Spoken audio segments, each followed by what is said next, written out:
Good morning, everybody. So, we have our main dashboard bezel off, as you can see. So, we now have access to the headlight switch. I'm not seeing anything broken. Wires don't look bad. I'm not seeing anything melted. Although I'm going to pull the switch off, the electrical outlet off completely, and double check there as well and see what we get.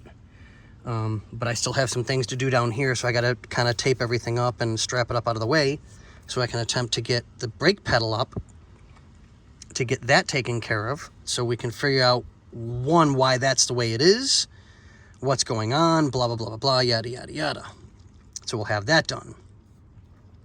And then I got to pull everything off the floor around here so that I can double check power at the floor switch for the headlights. So, I mean, I know what I'm leaning towards, but we're not going to say anything yet until I know for a fact that's what it is. Because if I'm wrong, then I look like a complete and I'm not fond of looking that way. But yeah, we'll go over everything, we'll double check power, and then this way I can take the dash cluster out because I'm here, and we can try and figure out why we have the issues that we do. And then, as you can see right in here, let's see if I can't get that to...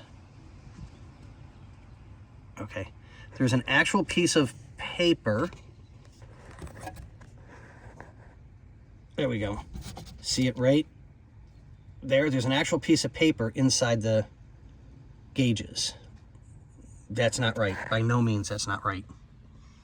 So I'll spend some time and go through everything, double check the connections and the wiring. I'm thinking with the way the... Come on, there we go. The RPM gauge is, that it's probably just going to need a new one. It happens. I mean, this is an 81. It is what it is.